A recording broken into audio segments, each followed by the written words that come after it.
लोगों में बड़े उत्साह है, लोग बड़े जोश के साथ सुबह के वक्त, अभी मैं आपको बता दूं 9:15 का समय हो रहा है, लोग दिल्ली के बारे में जाने और दिल्ली की 7 सीटें आखिर किसके हिस्से में जाती हैं। लोग बढ़ चढ़कर वोटिंग के लिए पहुंच रहे हैं, युवा हैं, बुजुर्ग हैं, फर्स्ट टाइम वोटर्स हैं और लगातार जावेद के जरिए हम इन तस्वीरों को देख रहे हैं। हमारे साथ खास मेहमान भी हैं, हमारे साथ आजमगढ़ से संवाददाता भी जुड़े हुए हैं, उनका भी हम रुख करेंगे, लेकिन परिचय करा देते हैं जो मेहमान हमारे साथ में जुड़े हुए हैं। हमारे साथ अनुजा कपूर हैं, बीजेपी स्पोक्स पर्सन, आपका स्वागत है। भावना शर्मा जैन हमारे साथ हैं, कांग्रेस की प्रवक्ता के तौर पर जुड़ी हुई हैं। अनमोल पवार आम आदमी पार्टी के प्रवक्ता हमारे साथ में हैं। अरविंद मोहन सर हैं, कंसल्टिंग एडिटर ITV ग्रुप, और एडवोकेट सुशील वकील हमारे साथ में हैं, राजनीतिक विश्लेषक के तौर पर।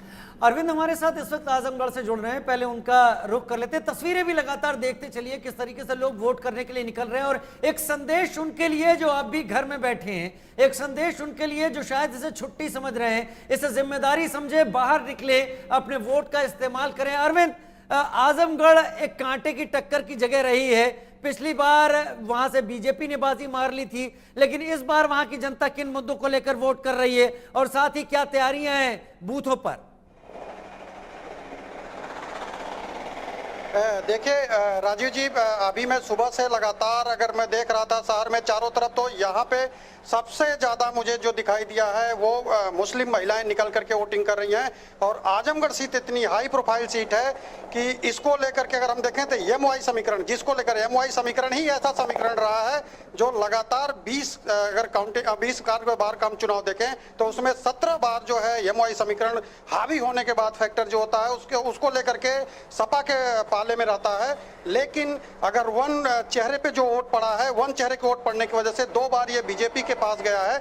लेकिन इस बार राजू में सबसे बड़ी चीज आपको बता दूं कि इस बार चेहरे पे वोट नहीं पड़ रहा है, इस बार जातिगत वोट समीकरण के साथ साथ फील्ड में देख रहे हैं। तस्वीरें दिखाते हुए जरा जानकारी दीजिए। आजमगढ़ जहां पर PM मोदी भी चुनाव प्रचार के लिए पहुंचे थे, CM योगी ने भी ताल ठोकी थी, आजमगढ़ में लोगों के बीच चर्चा किस बात को लेकर है? अमलेंद्र, आजमगढ़िया सबसे बढ़िया ही सबसे ऊपर है क्या? ये देखिए राजू, सबसे सही है कि आजमगढ़िया सबसे बढ़िया। लेकिन यहाँ पर जो आप पोलिंग बूथ हमारा देख रहे हैं ये बेसली है। बेसली कॉलेज है क्या कि ये सबसे पुराना राजू बेसली कॉलेज है। बेसली कॉलेज का आप अगर मानिए तो सबसे पुराना समीकरण ये रहा है कि इसमें बुद्धिजीवियों का एक वर्ग जो आता है, सबसे ज्यादा अहम वर्ग आता है।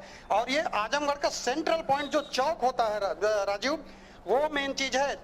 चौक का बेल्ट ऐसा बेल्ट है कि यहाँ पर जो वोटिंग परसेंटेज है अभी लगातार जो बढ़ते नजर आ रहे हैं, लोगों में उत्साह भी है। सोने को लेकर के अगर हम बात करें तो जो अभी तक ये हो रहा था कि लोग सो रहे हैं, यहाँ पर सोने का कोई नजर, यहाँ दिलचस्पी लोगों को वोट देने में है।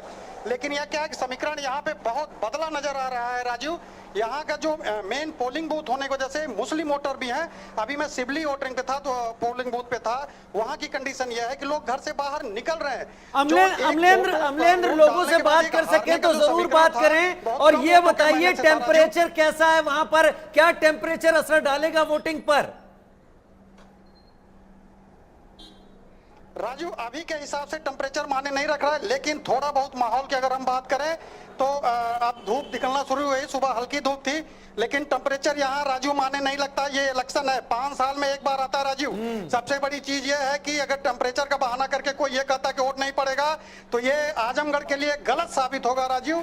सबसे बड़ी चीज है वेस्ली, जिस चीज को आप जानते हैं, ये आजमगढ़ का गढ़ सबसे पुराना कॉलेज है। ये इस कॉलेज की अपने आप में एक बुद्धिजीवी वर्ग के लिए माना जाता है, और ये बुद्धिजीवी वर्ग के लोगों का जो अड्डा है उसको लेकर के बात करते हैं। देखिए आंटी वोट डाली है। आंटी, क्या है मुद्दा इस बार का?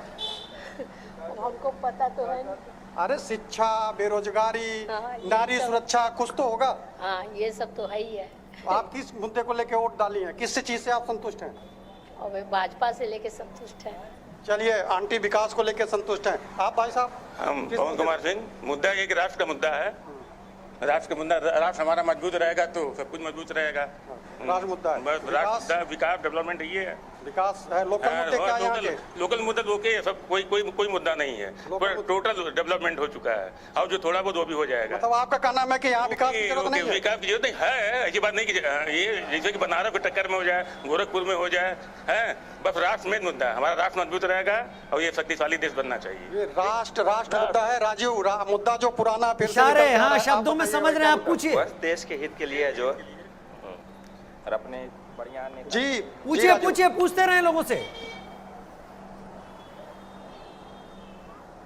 जी राजीव, मैं बात कर रहा हूँ, देखिए हमारे पास कुछ महिलाएं आ रही हैं, आप किस मुद्दे को लेकर के वोट दे रही हैं?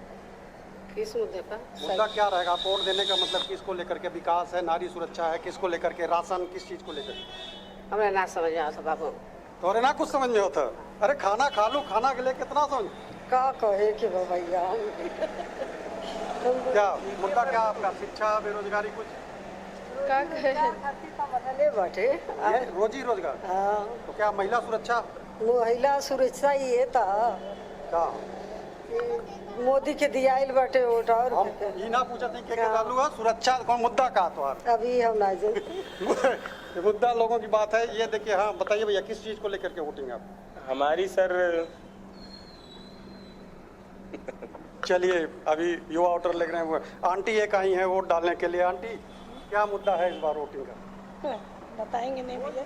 नहीं, आप किसको दे रहे हैं ये मत बताइए, लेकिन नारी सुरक्षा किस चीज को लेकर आप खुश हैं? नारी सुरक्षा, एजुकेशन को लेकर के क्या चीज है उसमें? बस वही जो बोल रहे हो वही है सब। अच्छा भैया, आप नारी सुरक्षा है। देखिए राजीव, नारी सुरक्षा फैक्टर एक ज्यादा मायने अमरेंद्र, रखता है बड़ा और एजुकेशन अच्छा फैक्टर लग जो रहा है है वो आपका भी ये है। अंदाज, जब आप यहाँ की लोगों से एजुकेशन बात को कर रहे लेकर के हैं बहुत और ज्यादा